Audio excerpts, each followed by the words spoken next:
Magandang gabi muli mga kapatid. Sa kanilang mga tahanan ay tayo maganda na sa ating gawain sa gabi ito. Sa ating pagsimula sa ating gawain, tayo muna ay saglit na manalangin. Tayo manalangin. Amang Diyos, manal dakila at makapangyarihan sa lahat, pinupuri ka namin, Ama, sa panibagong pagkakataon muli na pinagkaloob sa amin upang idaos ang gawain ito, na meron kami kalayaan upang makalapit sa inyo sa pananalangin.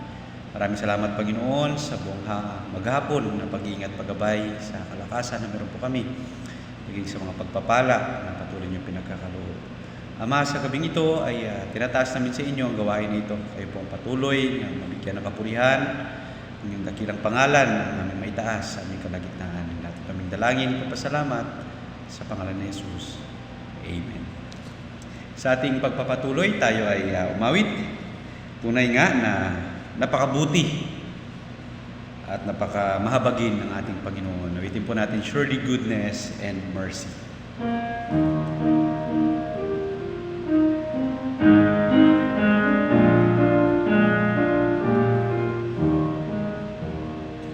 A pilgrim was I and I wandering in the cold night of sin I did Jesus, the kind shepherd, found me, and now I am on my way home. Surely goodness and mercy shall follow me all the days of my life. Surely goodness and mercy shall follow me all the days of my life. He restoreth my soul when I'm weary. He giveth me strength day by day.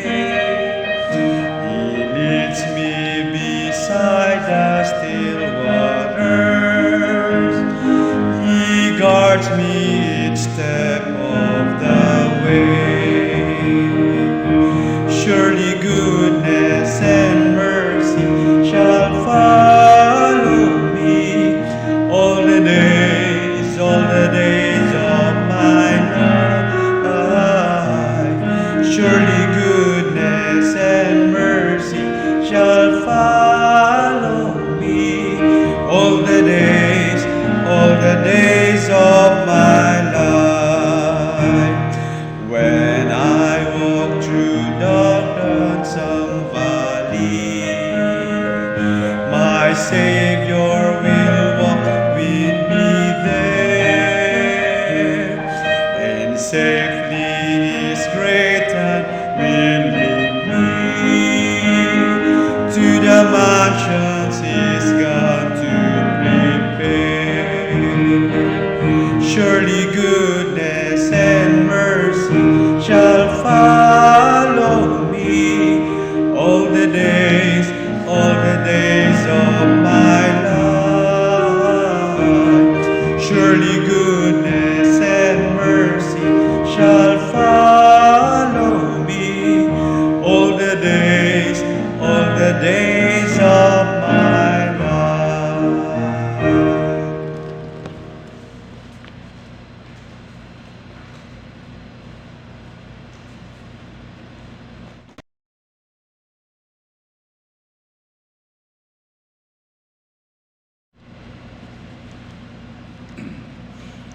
Magandang, excuse me, pasensya kayo sa aking boses.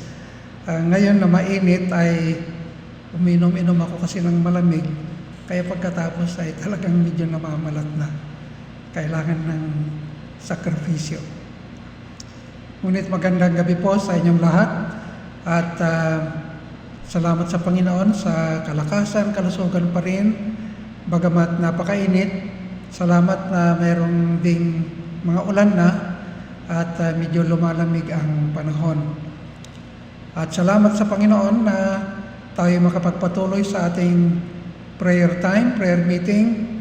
At maganda na ating tinitingnan ang salita ng Panginoon patungkol sa pananalangin upang tayo ay ma-encourage talaga na lalong manalangin so that we will spend more time praying to the Lord because we know that the Lord answers our prayers. Ang ating mensahe ngayong gabi ay patungkol sa petition of the leper. Ang panalangin, ang request ng isang leproso sa isang siyudad sa Galilea. Ito ay makikita natin sa Luke chapter 5, 12 to 16. Luke 5, 12 to 16. Ang ating Panginoon nung siya nandito sa lupa ay maraming lugar ang kanyang pinuntahan. Hindi lamang sa loob ng distrito ng Galilea, pumasok din siya sa Samaria at doon sa Judea. At hindi lamang doon, kundi lumabas pa sa Syro-Phoenician place or country. Lugar na po yon na labas ng Israel. At marami siyang tinuruang mga tao at marami ding mga dinala sa kanya ng mga taong may sakit, may pilay, may hindi makapagsalita, may pipi, may bulag, hindi makarinig, may lagnat at iba pa. At pinagaling niya sila. At dito sa Luke chapter 5, makikita natin dito ang isang tao na leproso o may ketong at hindi natin alam kung siya ay may ketong nung bata pa, baby pa siya, na kuha niya sa kanyang mga magulang o ito ay acquired. Walang sinabi po ng ating talata. Alam niyo po, merong mga more than 40 or about 40 na mga kitongin na nakarecord sa Bible. Old Testament, New Testament. At ang magandang kasaysayan patungkol sa kitongin ay ang kwento patungkol kay Naaman na isang commander ng military ng Syria na meron siyang katulong na Israelita o Hudyo. Ngayon ay nagpagamot doon sa Syria pero hindi nagagamot. Pero yung Israelita na kanyang katulong ay merong suggestion sa kanya. Sabi niya merong isang propeta na si Elisha sa Israel. At pumunta ka sa kanya at humingi ka ng kagalingan. Ayaw niya nung una sapagkat ang Syria at ang Israel ay magkaaway. Old Testament times hanggang ngayon. Ngunit, ang sabi ni Naaman ay, subukan ko baka naman ako'y gagaling. Kaya pumunta sa Israel, kasama ang kanyang karavan. Pagkatapos ay, ang sabi ni Elisha, hindi pa niya hinarap si Naaman. Sabi niya, ilubog mo ang iyong sarili sa Jordan River ng 7 beses. Ang sabi ni Naaman, napaka maraming malilinis na rivers sa Syria. Dapat doon na lang ako maglublob o mag-dip ng aking sarili doon. Ngunit, sinabi sa kanya na gawin mo ang sinabi ng propeta ng Israel. Ginawa niya yon sa Jordan River na marumi na river sa panahon yon. At nung ikapitong paglubog niya ng kanyang sarili, nakita na niya ang kanyang sarili na ang kanyang balat ay katulad ng balat ng isang baby. Napakaganda. Kaya malinis na, gumaling na siya. Yon ang isang pinakamagandang kwento patungkol sa leprosy or kitongin. Ang challenge sa atin po mga kapatid ay let's bring to Jesus or God whatever sickness, whatever burden we have. Dalhin natin kay Kristo. Dalhin natin sa Panginoon ang anumang sakit natin, karamdaman natin, anumang pasan-pasan natin. At ayon sa kanyang kalooban ay pagagalingin tayo. Merong 4 na mga katotohanan na ating pag-aralan patungkol sa petition ng isang kitongin. Una ay the place. Dito sa Luke 5 verse 12. And it came to pass, yung Tagalog ang aking babasahin.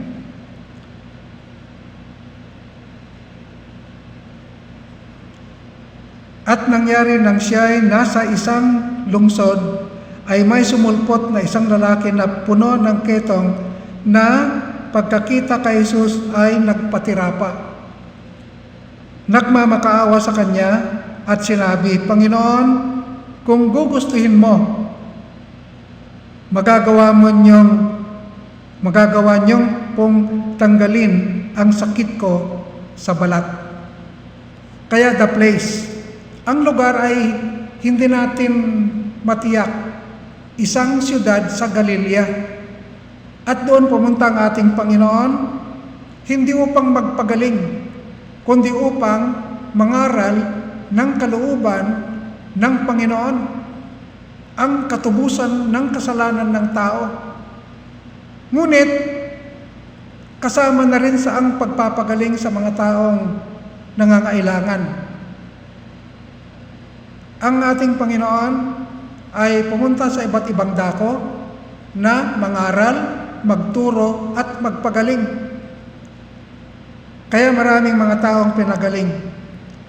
The Lord Jesus Christ went to benefit people.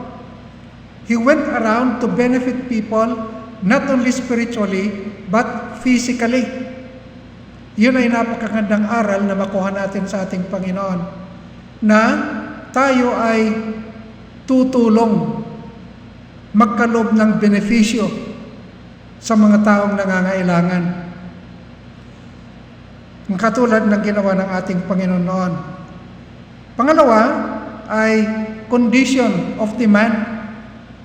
Condition of the man. Ang sinabi sa verse 12 na binasa ko sa inyo, siya ay puno, lipos ng ketong all over his body, mula sa kanyang ulo, pababa hanggang sa kanyang paa, sa kanyang talampakan, ay merong ketong. Ano ba yung ang sakit na ketong? Ang sakit na ketong po ay mikrobyo na nagkabukol-bukol ang katawan ng taong dinapuan. Sa ulo, sa ilong, sa mata, sa mukha, sa tainga, sa kamay. Pagkatapos kung nawala yung bukol, nag-deform na. Kaya nadi-deform ang katawan ng kitongin. Nung kami ay gospel team members ng BBSI, pumunta kami sa Coron at tinala kami ng Pastor Dignadice, sa Kulyon Leprosarium. At umawit kami doon sa mga wards. At nakita namin ang napakaraming mga leproso doon. Doon sa pinakamatindi na ward ay hindi na kami pumasok sapagkat mabaho at saka malapit nang mamatay yung mga leproso doon. Ngunit ang leprosy ngayon ay madali nang magamot. Wala nang leprosarium doon sa Kulyon, Palawan, nandoon na ngayon sa bandang Caloocan. Ngunit madali nang magamot. Ang kondisyon ng taong ito na lumapit sa Panginoon ay man full of leprosy. Ito, letter A, ay tinatawag na Hansen's disease. Hansen's disease. Si Hansen ay isang Norwegian doktor. Hindi siya ang unang nagkasakit ng leprosy, kundi siya ang nakadiskubre ng gamot sa leprosy. Kaya tinawag tuloy na yung sakit na yun ay Hansen's disease. Kay sa pangalan ni Dr. Hansen na Norwegian. Kaya madaling nang magamot ang leprosy ngayon. Ngunit ang leprosy, mga kapatid, sa Bible ay a filthiness, a sickness na nakukuha sa magulang o nakukuha sa mga taong nakasama mo na hindi mo alam na hawaan ka. Okay? Ganyan po ang Hansen's disease. At letter B, ang ginagawa sa mga leproso, Old Testament, New Testament ay kuna-quarantine. Ngayon ang quarantine, popular na salita, yung mga may sakit ng COVID-19, kuna-quarantine. Ngunit noong unang panahon, kung ang isang tao may leprosy, may quarantine siya. Hinihiwalay sa pamilya. Tumitira sa isang lugar na maliit lamang. Dinadalhan doon ng kanyang gamot at ng kanyang pagkain hanggat magamot siya. At kung lumalakad ang isang leprous person, meron siyang maliit na bell. Kasi kung may tao na kasalubong niya, magbebel siya. Patunay na dapat warning yon na ang tao ay aalis, hindi sasalubong, sapagkat yun ay may sakit at tinatawag na marumi. Kung wala namang bell, ay sumisigaw na lang na sinasabi na ako'y may kitongin ako, kaya huwag kayong lumapit sa akin. At humihiwalay at nakuha-quarantine siya. Ang letter C sa ating pag-aaral ay symbolism. Ano ba ang symbol ng ketong dito sa Biblia?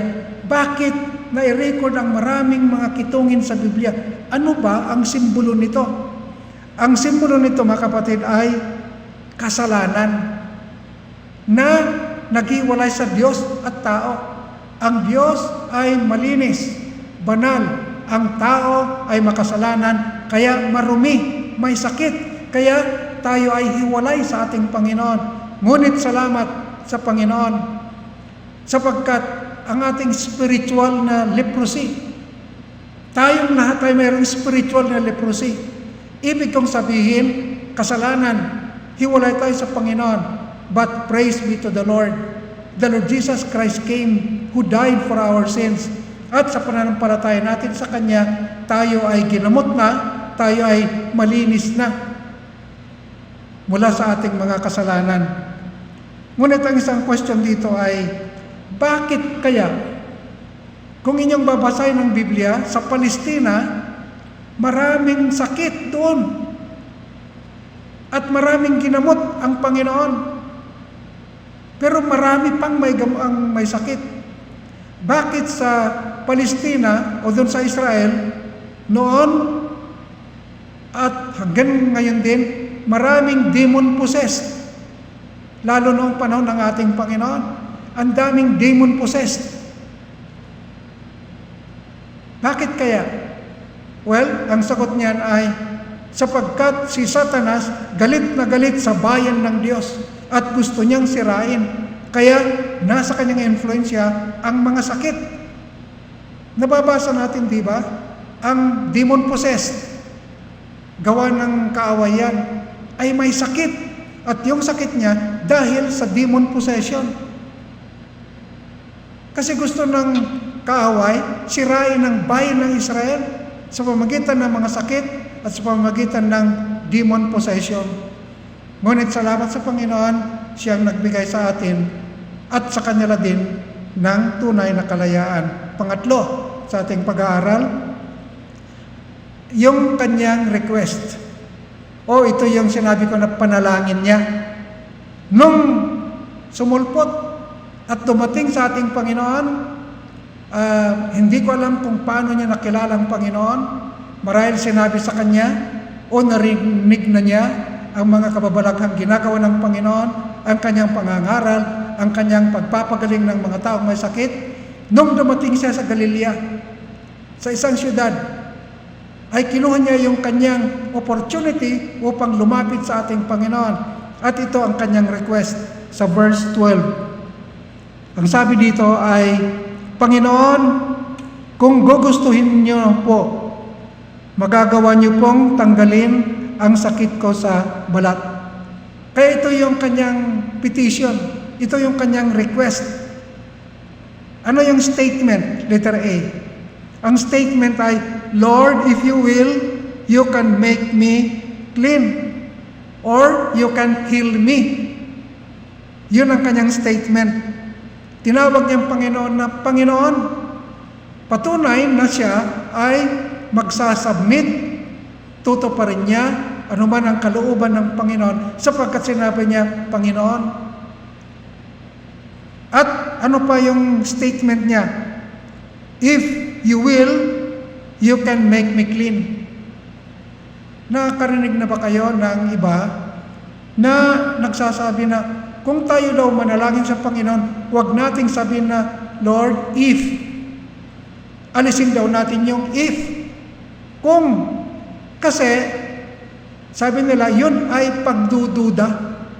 Walang pananampalataya kung sinasabi mong, if you will, if it is your will. Ngunit, makikita natin sa Biblia, maraming mga statement na if you will. Una, ang Panginoon. Ano ang kanyang panalangin doon sa Getsemani? Ang sabi niya, Father, if it is your will, let this cup pass from me. But not my will be done, but yours will be done. Kaya siya mismo nagsabi na, kung kalooban mo, Ama, ay wag na sana akong maghirap at mamatay dahil sa kasalanan ng tao. Ngunit hindi ang kalooban ko masunod, kalooban mo, Ama. At kalooban niya ang kamatayan ng Panginoon dahil sa ating mga kasalanan. At dito rin, if nagpapakita lamang yun, una, na kung ano man ang kalooban ng Panginoon, yun ang mangyayari. At hindi naman talaga lahat nating panalangin eksakto na sinagot ng Panginoon ayon sa ating kagustuhan. Di ba? Kasi mayroong kagustuhan, kalooban ng Panginoon. Ngunit tayo ay manalangin pa rin na mayroong pananampalataya. At pangalawa, makikita natin na yun ang dinalangin ng ating Panginoon at nagpapakita ng full submission ng lepros. Yung sinabi niya na, if you will. So, whatever the will of the Lord is, it will be done. Kaya pwede tayong manalangin ng ganon kung hindi natin din natitiyak kung ano ang kalooban ng ating Panginoon. Ngayon, makikita natin, nung siya ay nag-request sa Panginoon, yung kanyang posisyon. Dito sa verse 12, at siya ay nagpatira pa, and he fell on the ground. Yun ay patunay ng kanyang humility. Sa kanyang pananalangin ay meron siyang pagpapakumbaba sa ating Panginoon. Hindi siya katulad yung Pharisee na napag-aralan natin noon na pumasok sa templo, sa bandang harap na ng templo at sinabi niya, ako ay ganito, matuwid ako, hindi ako magnanakaw. I am not an extortionist. Hindi ako katulad, sabi niya, ng tao na publican na nasa likod ko, na mandaraya, nagmamayabang. Ngunit anong sabi ng Panginoon? Ang umuwi na inihayag na matuwid ay yung publican, yung tax collector na humihingi ng habag sa Panginoon at kapatawaran sa Panginoon at meron siyang pagpapakumbaba. Ang leprosong ito ay nagpatira pa sa Panginoon, speaks of his humility and worship. Kaya simple na lesson dito ay magpagpapakumbaba, mga kapatid. Hindi yung pagmamataas. At wala naman tayong maipagmataas sa harapan ng ating Panginoon, di ba? Pang-apat sa ating pag-aaral, sa verse 13, ang kanyang kagalingan, his healing. Dito sa verse 13, and he put forth his hand and touched him, saying, I will be thou clean. And immediately the leprosy departed from him. Iniunat ng Panginoon ang kanyang kamay, hinawakan siya at sinabi, gusto ko, kitong maglaho ka, at biglang naalis ang kitong mula sa kanya. This is his healing. Ang unang bagay na makita natin, letter A, ay Jesus will. Kalooban ng Panginoon ang pagpapagaling o paglilinis sa Kanya. Kalooban ng Panginoon. Ang sabi ko kanina ay mayroong kalooban ng Panginoon. Kung minsan, ang kalooban ng Panginoon sa atin, hindi na maalis yung sakit natin kahit na nananalangin tayo ng taimtim. Ang halimbawa po, si Apostol Pablo, 2 Corinthians 12. Ano ang kanyang sakit? Thorn of the flesh. Na sa tingin niya, hadlang yun sa kanyang paglilingkod, sa kanyang pagbibiyahe, pangangaral. Thorn of the flesh. Nasabi ng maraming commentators na yun ay problema niya sa mata. Mahirap talaga kung may problema ka sa mata. Mahirap lumakad, mahirap magsulat, mahirap magbasa. At marahil ang kanyang sakit. And he prayed to the Lord 3 times. So earnestly, with all humility. Tanong, pinagaling ba ng Panginoon? Hindi. Ayon sa kagustuhan ni Pablo. Ngunit, ang ibinigay ng Panginoon ay sapat na biyaya sa kanya na kahit meron siyang karamdaman, ay maaari pa rin maglingkod sa Panginoon. Epektibo pa rin na mangaral ng salita ng ating Panginoon. Kaya, it is the will of the Lord, or it may not be the will of the Lord, but His grace is sufficient. Halimbawa na lang po, pasensya yung personal na testimony ko. Matagal kong ipinanalangin na alisin sana ng Panginoon yung diabetes. 40 years old pa ako. Ako ngayon 69 na. Hindi ko na pinapanalangin na tanggalin ng Panginoon. Ang tagal ko nang nanalangin. Alam ko na hindi niya tatanggalin. Ngunit, sufisyente ang kanyang biyaya at kanyang habag sa akin. Kaya Jesus will, pero ang will ng Panginoon doon sa leproso ay pagalingin. And then, letter B, sa kanyang pagpapagaling ay anong paraan? The manner. Alam nyo, kakaiba ang Panginoon. Sa mga leproso, nilalayuan ng mga tao, pati kamag-anak nila, pati doktor. Kung may doktor na, magbibigay ng instruction sa kanya, malayo. Hindi niya lalapitan. Mabuti pa nga sa atin ngayon, at least 1 meter ang distance. Ang mga leproso malayo, hindi pwedeng lumapit at hindi pwedeng lapitan. Ngunit anong ginawa ng Panginoon? Anong paraan niya? Hinawakan niya yung leproso. Pwede niyang hawakan. Labag yun sa practice ng mga Hudyo. Ngunit ang Panginoon ay exempted sa mga ganitong bagay sapagkat siyang Diyos na nagpapagaling. He is the physician of all physicians. Kaya He touched the leprous man. At makikita natin, the healing was immediate. Pangatlong bagay yan. Jesus will, the manner, He touched the person, at ang healing ay immediate.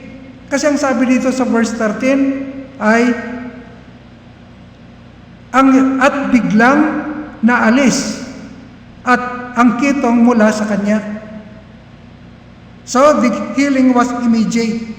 The leprosy departed, umalis, nilisan siya, at biglang malinis na. Yan ang pagpapagaling ng ating Panginoon. Yan ang pagpapagaling ng mga alagad noong unang panahon. Hindi po katulad ngayon. Diba? Mayroong mga nagpapagaling ngayon, tinatawag na faith healers. Ilang beses ko nang nakita. At ito, obserbasyon ko naman lang naman. Hindi ko inaatake si Apostle Almeida, Bishop Almeida ng Marikina. Pero nakita ko sa kanilang healing sa TV na nanalangin, nagkukuman na umalis yung sakit. Sinasabi na, tumayo ka na. Itapon mo na yung saklay mo. Huwag mo nang balikan ang iyong gamit. Pinatatayo, nakita ko. Kita naman ng iba. Pinatayo yung may sakit, pero hindi binitawan. Merong mga alalay. Hindi gumaling kaagad. Iba ang pagpapagaling ngayon, iba ang pagpapagaling ng mga apostol at ng ating Panginoong Hesukristo noon. Kaya, ang aking advice, at makikita rin sa salita ng Panginoon, na kailangan din natin ang medicine. Kailangan natin ang mga qualified doctors na puntahan at sumunod sa kanilang prescription o advice. Mga kapatid, ang hamon sa atin ay sickness is normal on earth. Dapat nating alamin yon na ang sakit dito sa sanlibutan ito ay normal yan. Sabi nila, kung 30 to 40 years old ka, naabot mo na yung pinaka-sukdulan ng kagandahan ng pangangatawan mo. 30 to 40. Pero pagdating mo ng 40, yun ang sinasabi natin, di ba? Life begins at 40. Pero ang ibig sabihin niyan ay life of pain and suffering and sickness begins at 40. Hindi tayo yung pabata, kundi patanda na parami ng sakit. Meron ka ng diabetes, meron ka ng arthritis, meron ka ng arthritis, napakarami ng sakit, di ba? Normal yan dahil sa kasalanan ng tao. Sinama ng kasalanan ang sakit. Ngunit mga kapatid, ito ay paraan din ng Panginoon upang tayo lalapit sa Kanya sa panalangin, sa pagtitiwala, di ba? Kung minsan kung tayo malusog, wala tayong sakit, kung minsan nakakalimutan natin ang Panginoon. Ngunit kung tayo may sakit na, madalas na tayong mananalangin. So, sickness is also a means by which God will bring us to Him. At isa pa, alam niyo kung may sakit na kayo, pati ako rin, ay we long for heaven. Kasi dito, wala eh. Hirap, suffering, kirot ang meron tayo. Okay? At gusto natin ang langit. Kaya tingnan niyo yung iba na may sakit, sinasabi nila, Panginoon, kunin mo na ako. Kunin mo na ako. Mayroong isang pastor sa Bisaya, nung 90s na at marami na isang sakit at mga kasama niya patay na, siya hindi pa. Alam yung sinasabi niya, Ginoo, base nakalimtan mo na ako. Dumdumi ako. Kinalimutan mo na yata ako. Kunin mo na ako. Yun ang pagnanasa niya nung talagang marami ng sakit at hirap na siya. Ang ibig niya sabihin, Panginoon, nakalimutan mo na yata ako. Kinuha mo na yung mga iba. Ay ako, nakalimutan mo na yata ako. In other words, kung meron tayong mga ganitong kalagayan, ay we long for heaven. Gustong-gusto natin pumunta sa presensya ng Panginoon. Sapagkat doon, wala nang sakit. Wala nang kirot. So, ito yung hamon sa atin. At ang sunod, pang-5, hindi 4, 5. May charge. Ang pang-5 katotohanan dito ay may charge ang Panginoon. Verse 14. Inutos niya sa lalaki, huwag mong ipagsabi kanino man. Kundi umalis ka, magpakita ka sa pari at maghandog ka para sa iyong paglilinis ayon sa iniutos ni Moses bilang testimonya sa kanya. Merong 3 dito na charge, bilin ng Panginoon. Huwag mong sabihin kanino man. Bakit? Huwag ipagsabi ang ginawa ng Panginoon na mabuti. Kasi, ang layunin ng Panginoon ay hindi upang magpagaling, kundi mangaral ng kalooban ng Diyos, minsay ng Diyos para maligtas ang tao. Kaya huwag niya ipagsabi kasi mahadlangan yung kanyang pangangaral. At isa pa, magpakita ka sa pari. Hindi sa doktor, hindi sa ospital. Sapagkat ito ay tinatawag na karumihan dahil sa kasalanan, kaya sa pari pupunta. At pangatlo ay maghandog ka ng handog ng pasasalamat. Siguro ginawa ng taong ito yung letter B at saka letter C. Pero yung letter A na tell no man ay pinagsabi niya sa tuwa niya. Hindi na niya napigilan at sinabi niya sa iba, pinagaling ako ni Jesus. Nilinis ako ni Jesus. Wala na akong ketong ngayon. Pero sa tingin ko, ginawa niya yung pangalawa, nagpakita sa pare at naghandog. Ang lesson sa atin lahat, mga kapatid, anumang kagalingan, anumang pagpapala na binigay ng Panginoon sa atin, huwag nating kaligtaan ang magpasalamat sa Kanya. Noong unang panahon, Bible times, ang handog ng isang tao na mahirap ay 2 kalapati. Kung mayaman-yaman, kambing o tupa. Kung mayamang tao, baka. Ito, siguro ay 2 kalapati.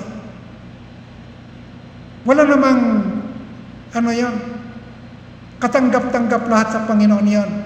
Pero ang lesson sa atin, mga kapatid, anumang blessing meron ka, physical, material, financial, spiritual, magpasalamat tayo sa Panginoon. Ihandog natin ang ating buhay para sa Kanya. Sa ating pagtatapos, dapat po nating alamin na ang Panginoon nagpapagaling ayon sa Kanyang kalooban. Pangalawa, dapat nating alamin na ang Panginoon ay sumasagot sa panalangin natin, kahit anong panalangin. At pangatlo ay, let us not forget to offer thanksgiving to the Lord sa anumang pagpapala. Magpasalamat tayo lagi sa Kanya. Kung meron tayong sakit, salamat sa Kanyang habag. Salamat sa Kanyang biyaya na sapat upang tayo makapagpatuloy pa rin sa ating paglilingkod sa Kanya. Tayo po'y manalangin. Dakilang Diyos, maraming salamat sa inyong salita ngayong gabi. Salamat, Panginoon, sa aming pinag-aralan patungkol sa panalangin ng isang kitongin na inyong pinagaling. At Panginoon, isang bagay na huwag naming kalimutan ay magpasalamat sa inyo lagi sa inyong maraming pagpapala, physical, material, financial, spiritual at iba pa. Kung minsan, Panginoon, nakakalimutan naming magpasalamat. Ngunit ngayong gabi, tulungan niyo kami na mapagpasalamat lagi. Umaga, tanghali, gabi, ay magpasalamat kami sa inyo. Itong aming dalangin, pasasalamat sa tanging pangalan ni Jesus. Amen. Maraming salamat po at katulad ng ginagawa natin, then we can pray. Pwede kayong mag-pray na sama-sama o pwede kayong mag-pray na individual bago tayo matulog.